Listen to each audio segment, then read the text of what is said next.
berjudul Ujung Tahta Singasari.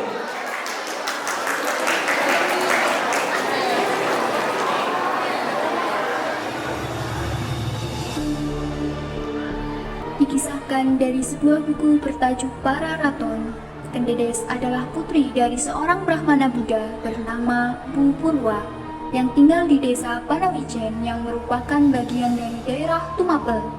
Pada saat itu, wilayah Tumapel dikuasai oleh seorang akumu yakni Tunggul Ametung.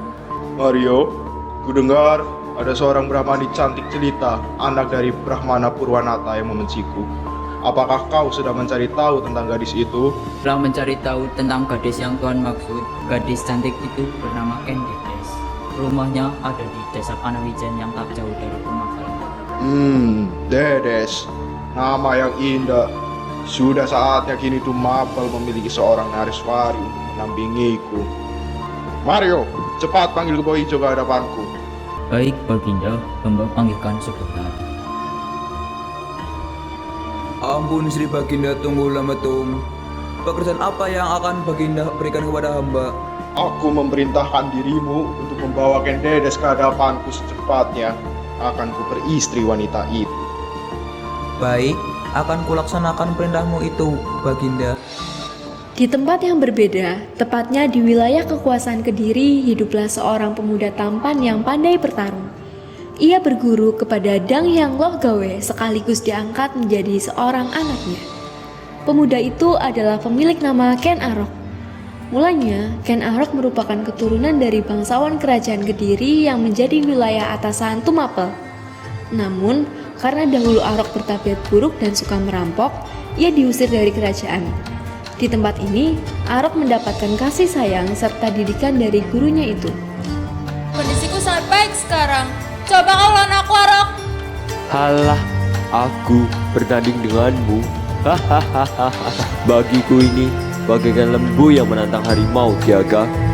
Dasar angkuh, harimau katamu.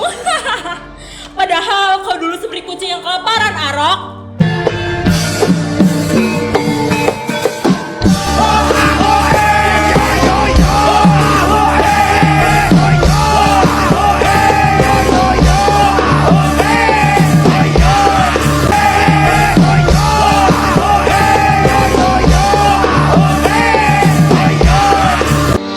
Sakit sekali, Arok. Iya, aku kalah. Lepaskan aku cepat. Bisa-bisa lenganku patah.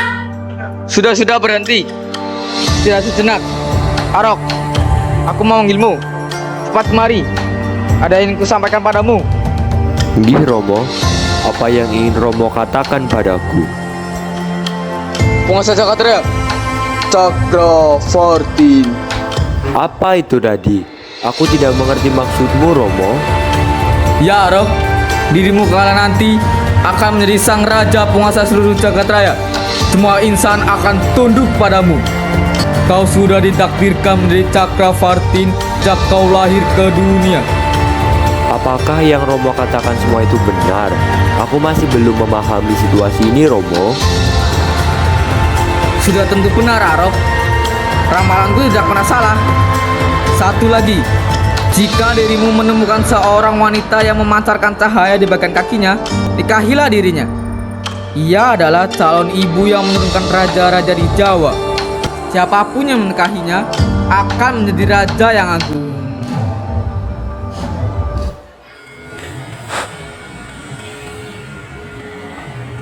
Kakang Arok, kamu kemana? Sudah lama aku menunggumu untuk menagih janjimu itu. Ayo, kapan kau akan mengajakku untuk membeli gelang di Pekan Raya?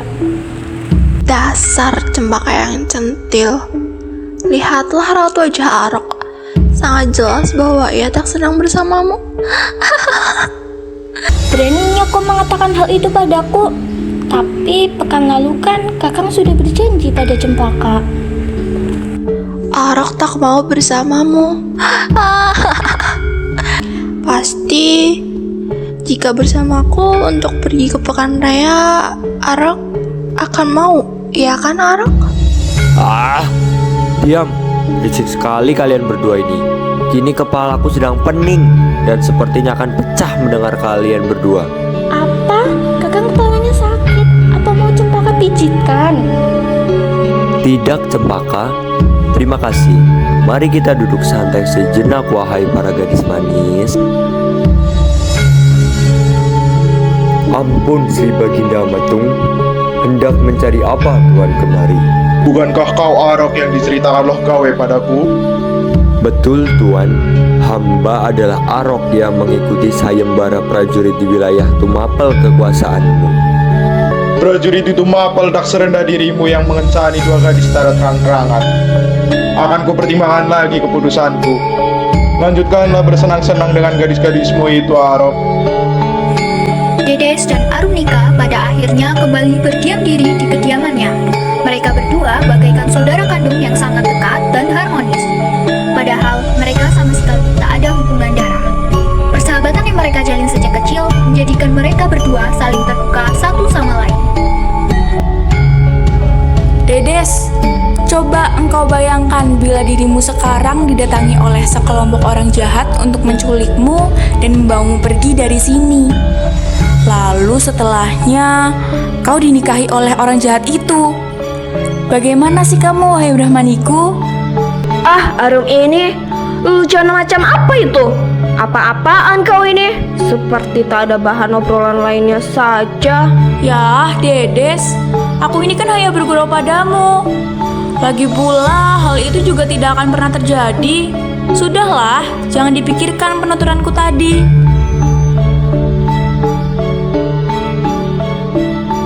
Ah, Dedes! Hei! Kalian jangan sakiti temanku itu! Beraninya kalian! Jangan mengelak ataupun berteriak jika kau tak mau kupenggal palamu, wahai gadis. Hah! Penggal saja! Tidak takut! Jangan sekali-kali kalian sentuh Arunika. Akan kupenggal pula kalian satu persatu. Wahai gadisku yang cantik jelita, ikutlah denganku ke Tumapel. Akan kujadikan di kau permaisuriku. Tidak, langkahi dulu mayatku baru kau bisa berucap seperti itu. Shh. Tak patut kalimat sekasar itu keluar dari mulutmu yang indah itu. Cepat, ikutlah denganku. Kau harus menunggu ayahku pulang terlebih dahulu baru bisa membawaku pergi, Tunggul Ametung. Tidak, aku sudah tidak bisa menunggumu lagi, wahai calon istriku. Cepat, Mario, Kebo, bawa dia pergi bersamaku ke Tumapel. Tidak, Dedes, kau jangan ikut pergi sama mereka. Hei, dasar lelaki gelandang, jangan bawa Dedes, bodoh.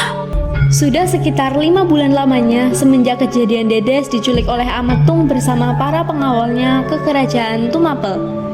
Kini, Ken Dedes telah resmi menjadi istri sah Tunggul Ametung dan tengah mengandung janin dari darah suaminya itu. Di saat yang bersamaan, Ken Arok telah diterima dan diangkat menjadi prajurit Akuwu Tumapel. Dan sekarang, Arok adalah pengawal pribadi Ametung dan Dedes. Arok, ini adalah hari pertama kau bekerja di Tumapel. Aku mempercayakan dirimu untuk menjaga permaisuriku. Tolong jaga ia dengan hati-hati. Jangan sampai istriku terluka sedikit pun. Baiklah Yang Mulia, hamba akan melaksanakan perintahmu itu dengan penuh tanggung jawab. Wahai para maeswariku, aku titipkan engkau kepada pengawal baru yang telah aku percayakan. Untuk sementara waktu ke depan, aku akan meninggalkan Pakuwon. Jangan lupa untuk selalu menjaga kesehatanmu demi anak kita yang sedang engkau kandung. Aku pamit. Baiklah Kanda, aku akan mematuhi titahmu. Hati-hati di perjalanan dan pulanglah dengan selamat. Saat Tunggul Ametung pergi meninggalkan Pakuwon Tumapel untuk urusan politik, Dedes yang tengah mengandung anaknya itu merasa bahwa dirinya ingin menyusuri taman di belakang balai Pakuwon. Arok, aku ingin berkunjung ke taman yang letaknya ada di belakang balai Pakuwon. Antarkan aku ke sana sekarang juga. Baik Yang Mulia Prameswari Dedes, mari hamba antar Yang Mulia menuju tempat itu. Yang Widi, anginnya kencang sekali. Ah, tidak, kainku tersingkap. Arok, bantu aku. Astaga Jagadewa, kakimu sangat menawan memancarkan cahaya. Kau adalah wanita yang kucari selama ini, Dedes. Hei Arok, dasar mesum. Beraninya kau memandangi kakiku dengan mata lamat itu. Bantu aku cepat. Maafkan hamba Yang Mulia Dedes, tapi ada satu hal yang ingin langsung kuutarakan. Aku jatuh cinta padamu, Dedes. Maafkan aku yang bertindak di luar kendaliku. Arok, apa maksudmu? Dedes, maaf jika terkesan lancang. Namun, aku tak bisa menyembunyikan hasrat cintaku padamu. Bukankah kau menikah dengan Ametung yang kejam itu secara terpaksa? Aku tahu kau tidak mencintainya. Maka dari itu, sudikah kau menjalin kisah asmara bersamaku? Aku memiliki rencana besar. Iya, Arok, benar. Aku tak bisa mencintai suamiku. Namun, saat melihat dirimu untuk pertama kali, perasaanku langsung berdesir. Aku terima cintamu, Arok. Hubungan terlarang yang dilakukan Arok dan Dedes yang merupakan seorang istri dari Aku Tumapel pada saat itu berjalan bersih tanpa ketahuan jejaknya oleh siapapun. Di tengah hubungannya itu, Arok mengungkapkan sebuah rencana besar kepada pujaan hatinya itu. Apa? Kau berniat membunuh Tunggul Ametung yang merupakan ayah dari anak yang sedang kukandung ini? Di mana akal sehatmu, Arok? Tenanglah, Dedes pujaan hatiku. Rencana ini dilakukan agar kita bisa bersatu dan juga memusnahkan semua yang telah menghina Siwa itu. Tidak, Arok. Aku merasa rencana ini tidak benar. Bagaimana jika kita ketahuan nanti? Kau tenang saja, pujaan hatiku. Aku akan menyusun strategi yang rapih. Setelah ini, kau akan menerima jutaan belas kasih dariku, dan kita akan hidup harmonis. Ya sudah, jika itu maumu, akan kuizinkan kau melakukan rencana tersebut. Setelah mengungkapkan rencana gila itu kepada Dedes, kini Ken Arok hendak mengunjungi kediaman seorang yang terkenal sebagai pembuat senjata yang sakti. Empu Gandring namanya. Ia membuatkan senjata yang diminta Arok bukan senjata biasa, melainkan senjata yang telah melalui prosesi sumpah serampah.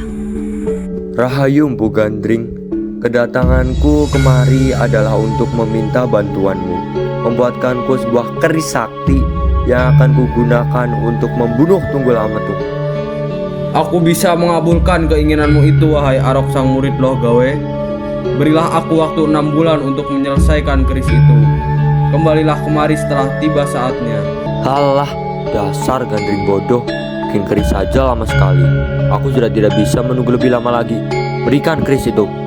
Dasar manusia angkuh, sabar sedikit saja tidak bisa.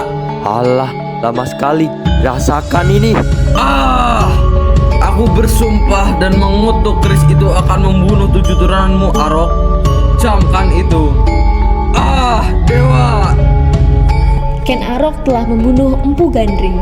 Ia tak peduli dengan serapahan yang Gandring lontarkan tadi. Ia segera menyusun rencana pembunuhan Tunggul Ametung, sang suami Dedes dan Aku Tumapel. Arok yang kehilangan kesabaran itu semakin berambisi untuk membunuh Tunggul Ametung. Arok melakukan aksi pembunuhan itu ketika Tunggul Ametung sedang berbaring lemas di ranjangnya.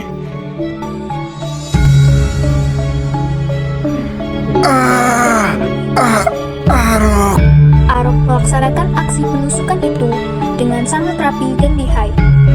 Keesokannya, kabar kematian sang Aku pun terdengar di seluruh penjuru Tumapel, khususnya Pakuwon. Arok yang dikenal orang-orang sebagai pengawal Ametung seakan merekayasa kejadian. Ia berperilaku licik dengan seolah ia menemukan pembunuh Ametung dengan menuduh Kebo Ijo. Para warga pun percaya karena memang Kebo Ijo lah orang yang sangat ingin menggulingkan kekuasaan Tunggul Ametung, terlebih karena Kebo Ijo memiliki keris yang sama persis seperti yang ada di ranjang Ametung. Mohon ampun Yang Mulia dan Batara Guru Loh Gawe. Hamba telah menemukan dalang di balik kematian Aku Tumapel, Tunggul Ametung. Tidak, aku sama sekali tak mencelakai si Baginda. Ini fitnah. Tidak ada pembunuh yang mengatakan dirinya sendiri pembunuh. Terima saja kebawa hukumanmu. Lagi pula bukti sudah sangat jelas. Wahai Kebo Ijo, kau harus tanggung jawab atas perbuatanmu. Segera beri ia hukuman yang berat. Bagaimana dengan keputusanmu Yang Mulia, Dedes? Iya. Hukum saja ia secepatnya. Sudah 40 hari setelah kematian Tunggul Ametung yang dibunuh oleh pengawalnya yang ia percayakan. Kini, Arok dan Dedes melangsungkan pernikahannya di dalam Pakuwon.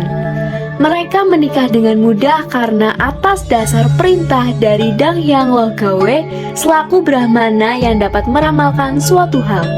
Oleh karena itu, pernikahan yang mereka laksanakan telah didukung penuh oleh seluruh warga Tumapel. Wong ayu wage nyedhako ing sandengku, nyawang manis semu, gawe lara rasaku tentreming atiku, ayo